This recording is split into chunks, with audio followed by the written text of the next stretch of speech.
Alright folks, here we find ourselves at another bit of an obstacle. We've got a bit of a cutting going down here, and then we have a step directly behind it, about one car wheel length up from there. So best in this case is to try and avoid going down into this and dipping and catching the belly of the car in the center. We're going to move it slightly to the right as far as we possibly can on this side, and then as the rear wheel gets into the dip, we're going to start turning to the left and then move our way up over that so we can avoid the step and have the right hand side of the car climb up the middleman and the left hand side of the car climbing up the side of the path. Let's see how it turns out.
Right folks, so this is what you can expect to see all of the way up. This route is truly a beautiful route.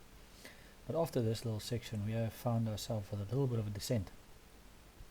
And this one is a bit tricky, and we had to go a bit to the right in order to miss the center part of the path, because that would have definitely hit the bottom part of the vehicle.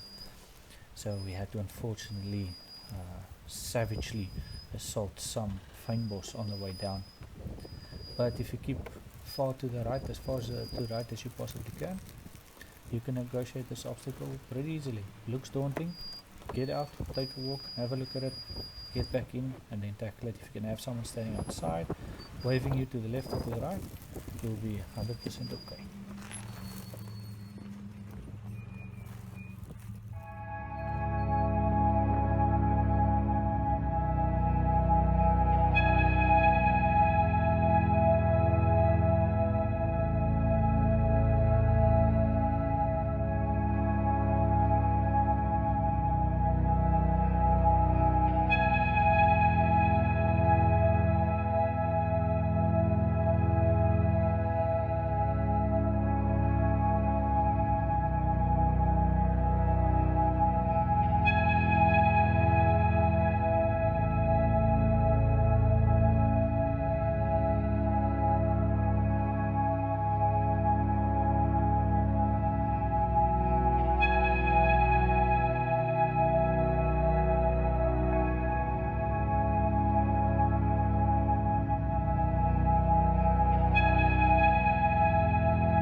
folks, you join us with some undulating terrain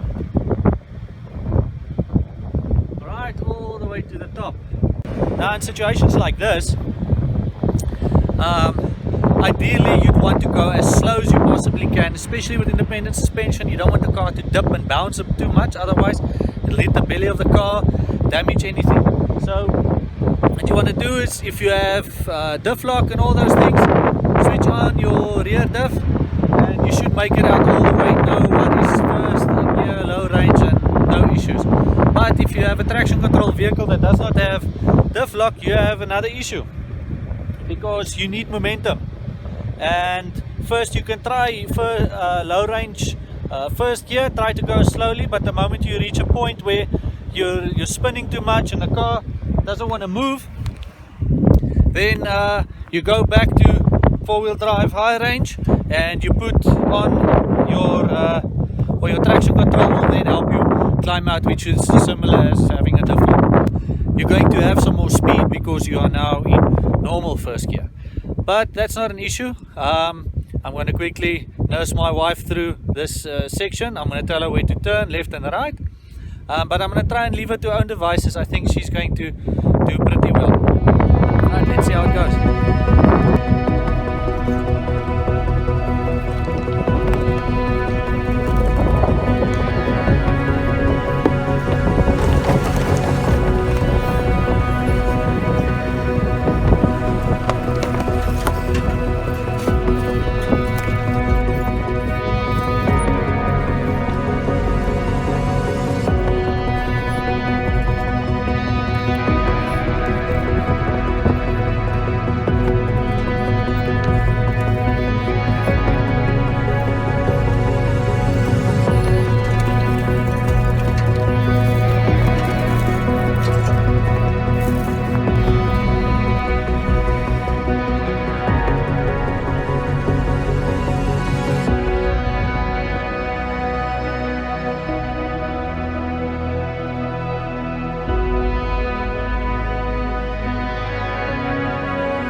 Alright folks, so DIY roof rack.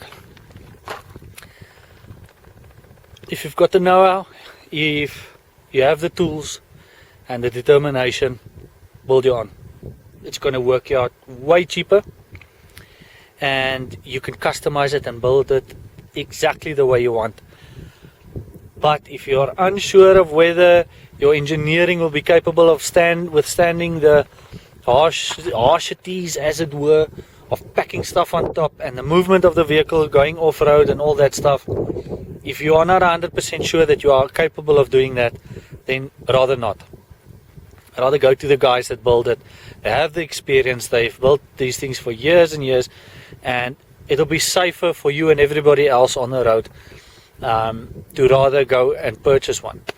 But on the other hand, if you do have the knowledge and expertise and determination, hell, why don't you just go and do this?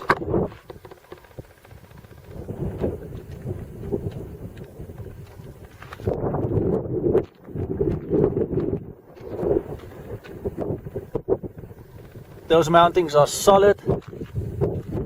This roof rack isn't going anywhere. Now I know for a fact that I could probably load 150 kilograms, 150 kilograms on there. And I wouldn't, I don't know. I know I've made it as solid as I possibly can, but what my issue is that the roof itself, can that carry the weight? Now I know the major manufacturers of roof racks guarantee that they can do 200 to 250 kilograms. I don't know if they do any reinforcement or something, but I've seen a couple of photos of guys who put those on. I didn't see any reinforcement, so perhaps, you know, the roof mountings itself is strong enough. But guys, yeah, it's not impossible. It's customizable, as I said. You could put anything on there. Nothing else will work on it, perhaps. Depends on how you build it. But to build, you'll be able to build your own stuff. I built my own jerry can holder. I built my own spade holder. And there's probably some more things going to come. I will be building another one. And I'm going to use the expertise I have. This is the second roof rack I built for this vehicle. I'll probably build a third one somewhere in the future. And that one will be the one that stays on this vehicle. I'm very excited to do that. But ching ching, because I'm going to put a lot more engineering into it. I'm going to do a lot more effort on it. And not that I've skimped on this. This guy is solid. I mean, when I had to remove the jerry cans, they were so properly fused in there that I had to get onto the roof rack to remove them. And I was standing with my full weight, it was more than 100 kilograms, on one of those cross members, and it was just slightly bending. The rest of the roof rack was fine. It didn't even seem like it was budging, so it'll definitely do it. But as a whole, I'm very impressed and very chuffed with my design and my build. As I said, the paint work and all those things also standing up the test of time. It's been on here for a couple of months now, and there's no rust, there's nothing. It's solid. I can put anything on it anytime I want. I can remove it anytime I want.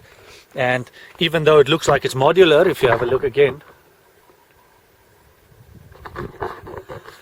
I just remove the mountings on the roof, and the whole thing is one solid unit. I just take it off like that. It weighs 16.5 kilograms. It's almost nothing, but the power to weight ratio is awesome. So yeah, all in all, chuffed. See you when I build the next one.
Folks, here we have some luck, uneven terrain. Now, you do not want to keep your left wheel as close to the center line as possible. You want to keep your left wheel as far to the left as possible, and have your right wheel go right on this edge all the way to the top. That's the plan. Right, now let's have a look.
folks, before we start, I apologize for not having described this area to you. I seem to have lost the video and a couple of others as well. But let's have a look at this. Now, if I had come in straight following this line, the front right wheel would have picked up very high, and it would have reached a tipping point where it would have dropped very violently. And when that happens, you've got all that weight forcing down on the front wheels, you can actually damage your CVs and your diffs. So what I opted to do is come a bit more to the left of the track and then make my angle a little less acute to climb up here. That way I still have my other 3 wheels on the ground. I only have the one picked up, and what I did as a matter of fact is I changed from low range to high range in order for me to have traction control, because I would have had a tough time trying to negotiate this obstacle with no diff lock or no traction control. So I went and I took it. As you will see, the front right left wheel picked up quite a bit, and the traction control kicked in. You can actually hear how it was braking the wheels, or the front left wheel. And yeah, the moment it pinched that one, the rear wheel started kicking, and there we went. So we safely negotiated this axle twister with a little bit of drama, but yeah, looks spectacular.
Folks, another thing to keep in mind when you're driving, especially on paths like this, be aware that there could be big rocks hidden behind these bushes.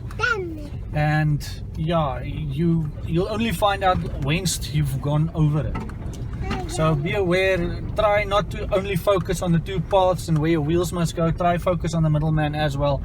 Keep an eye out for those hidden little devils, I'd like to call them.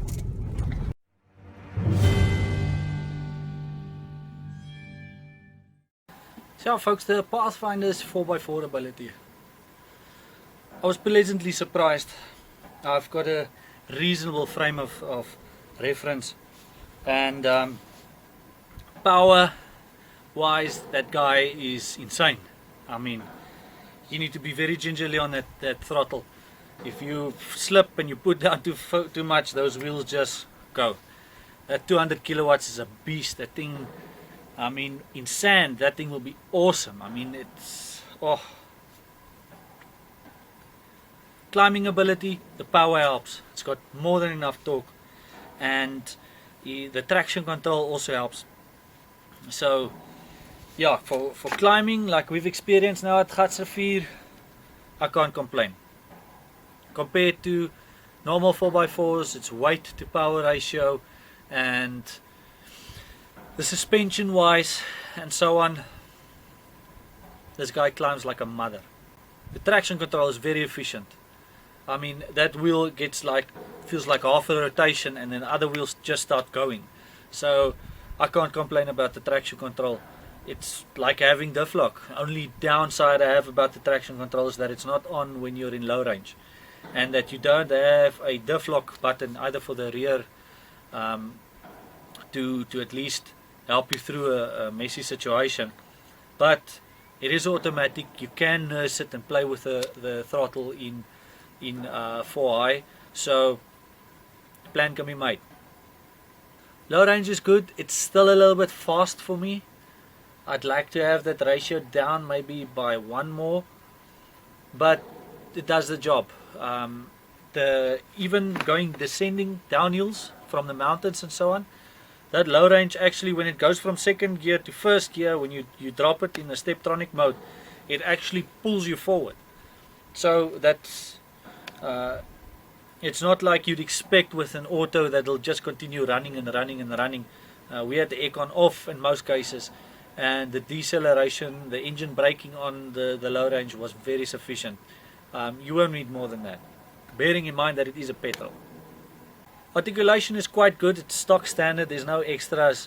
I didn't put the lifter suspension or anything like that, and the articulation I found was pretty good. The car's reasonably stiff body wise, and yeah, compared with the traction control, I mean, clearance was a little bit of issue with the front, especially the front. When you're coming down the mountain, the nose tends to want to dip a lot. So going up, we hit no rocks on the center man, and coming down, we hit quite a few, especially on that front cross member there on the bash plate. So yeah, keep that in mind when you're coming down a hill. If you've got your stock 4x4 setup, try to keep either to the left or to the right of the path where you see some reasonably large rocks in the center. Keeping to the left or to the right will keep it elevated enough so that it clears those rocks. The auto box on 4x4ing, I used it in Steptronic. It's the same as having it in like a gear on a manual. The only thing I have a bit against it is that I can't pull away in second or third if I want to. I have to, even in Steptronic, from standstill, run through first, squeeze second, squeeze third to get up there. I can't pull away in third. So if I'm in a messy situation like sand or something like that, I'm going to sit with that problem. So I'll probably have to go back to four-wheel drive, high range, or whatever the case may be. If they could have made it where you can select a gear from standstill, that would have been perfect. Comfort, it's hard to pass. This guy is, we did this hectic route, the Uitkyk Route, especially at the top. It's very rough, there's lots of rocks and stuff like that, some undulating terrain, and it was very comfortable inside. And I'm not bearing in mind that I deflated the tires. The car, the ride overall with the Pathfinder is superb. This car drives very nicely. I've driven Land Rovers, Land Cruisers, even some off-road truck type vehicles where I work, and nothing compares to this. I'm sure a Range Rover Lani Dardy type Vok or whatever might drive smoother over this type of terrain, but for the average Joe that wants a capable 4x4 that is reasonably comfortable, reasonable on fuel, depends on how you look at it, Pathfinder, it's hard to beat.